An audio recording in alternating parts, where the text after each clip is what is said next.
If you run a small business, chances are you're answering the same questions over and over. Your hours, your pricing, how to book, and where you're located. But what if you can automate all of that with a simple chatbot that actually understands what people are asking? Not just keyword matching, but real conversational AI. Today, I'm going to show you how to build a simple version of that in n8n, which is from the same foundation of the automation that I built for my own agency. Let's get into it.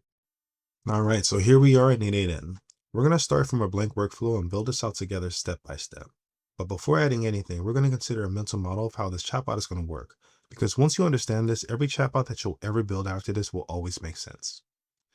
Think of it like a head, where it has three main parts: an ear, a brain, and a mouth. The ear listens for incoming messages. The brain processes them and decides how to respond. And the mouth sends a response back. That's it. Every chatbot, no matter how complex, will always have these three things. All right, so the first thing that we're going to need is the ear. So to do that, I'm going to look for that chat trigger node right here, and it'll look just like this. Perfect. This will listen for incoming messages. Right now, it's connected to n8n's built-in chat interface, which is perfect for testing. Later, I'll show you how we can connect this to a real website or application, but for now, this is all we need to get started. One thing worth noting is that this node does not have much of a configuration. It will just sit there and listen. Simple. That's all we need for the ear. All right, and now for the brain. I'm going to add an AI agent node to the chat trigger, which will look just like this. This is where the intelligence will live. But on its own, the AI agent needs two things: a model to link with and a memory so it can follow the conversation. First, for the model, we're going to use OpenAI here, where this will essentially be the engine of the brain. It will process the language of the chatbot and generate the responses. You can swap this out with something else like Anthropic, which is pretty cool, but OpenAI is definitely a solid default. Okay, next is the memory. We're going to add the simple memory node here, which will allow the chatbot to remember what was said earlier in the conversation. Without this, every message will be treated as if it's the first one because the chatbot would never have any context. But with it, we'll be able to ask follow-up questions where it'll actually understand what we're referring to. So now that the brain has an engine and a memory, the last thing it needs is a personality, which will be the system prompt. Inside the AI agent node, we're going to find something called the system message, otherwise known as the system prompt, which is going to look like this. This is where we'll define who the chatbot is, what it knows, and how it should behave. Think of it as a briefing that you give to a new employee on their first day in your business. Now for this tutorial, I'm going to paste in a prompt I've already prepared. I'm going to quickly go over it. Now in this first line right here, we're telling it who it is. It's a helpful assistant for Sunview Landscaping, a local company in my hometown of Sacramento. With this, it has an identity right away. Then we'll have this rule right here, where it should only answer based on the information that we get. And if it doesn't know something, this is exactly what we want it to say. This will be our guardrail, which will stop it from making things up or going off topic. Then we'll have three simple sections right here: the About Us, Services, and Booking Pricing. This will be our knowledge base. Everything the chatbot knows will live right here. And if it's not here, we don't want it answering it at all. And finally, in the last line, respond in the same language that the customer uses. With this one line, our chatbot will be multilingual with no extra setup. All right, and with that, that is the entire brain fully configured. Now for the mouth, this was already done for us in this tutorial, and that's because the output of the AI agent node right here automatically gets sent back through the chat trigger. There's no extra node that's needed for this basic setup. Now, just to recap, the ear receives the message. The brain processes it using our model, memory, and system prompt, and the mouth sends a response back. All three parts in one single workflow. Now let's test it out.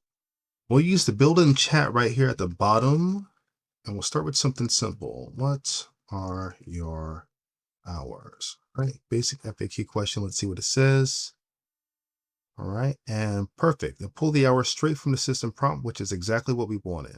All right, now let's try the same question, but phrased in a way that a real customer might ask. So how about, when are you guys open? All right, let's see what that one says. All right, same answer. It didn't need exact wording because it understood the intent. This is the key difference between using AI and a basic keyword search. Now let's try a rephrased service question. Do You cut trees. All right, see what it said? All right, it recognized that tree cutting maps to tree trimming in our services list. Again, responds with intent and not just keywords. Now let's test the memory. I'll ask about services first. What are your services? All right, see what it says. Nice. And that will follow with no extra context. So how much are they? Well, let's see what that says. All right, good. It knew what they referred to, which is the different services from the previous message. That's a simple memory node doing its job. Without it, this would have returned a confused response without memory of the context. Now let's test the guardrail. I'm going to ask you something completely outside of scope. Can you recommend a good plumber? Right? And there it is. It didn't even try to answer and it didn't make anything up. It delivered the exact fallback message we wrote in the system prompt and pointed the user towards a direct contact. That's our safety net in action. All right, so everything we've made so far has been built inside of n8n's native test chat. Now let's talk about how this can actually get into a real website or application, because that's where this really becomes useful. Now, if we make a webhook node like this, webhook here, bring it out. All right, and switch from this chat trigger node to this webhook instead, we'll see a webhook URL right here. This is basically a public address that anything can send a message to. Your website, your mobile app, or customer portal, whatever your front end is, it can be configured to send messages to this URL. When a user types into a chat widget on your website and hits send, the message goes to this URL. The ear hears it, the brain processes it, and the response goes straight back to the front end. Bing.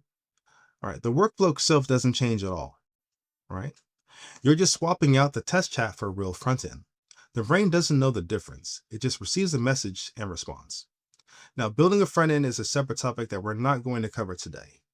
But I want you to see that this isn't just a sandbox experiment. This can be a real deployable system where the foundation is already here. Now, I want to be clear on this. This is only the simple version. Before going live with something like this for your own business, there are things to consider such as API costs, rate limits, and guardrails to stop it from going off script. This base version has none of that. But if you're interested in seeing how something like this can be extended to a professional version, you can check out the Stella case study where I show how I built the chatbot for my own agency. I took this foundation, added layers of guardrails, memory management, escalation logic, and connected it to my actual website. The link is below, but if you're just experimenting for yourself, try building this first. Once you understand the concepts of the ear, the brain, and the mouth, everything else is just adding on top. Thanks for watching, and I'll see you in the next one.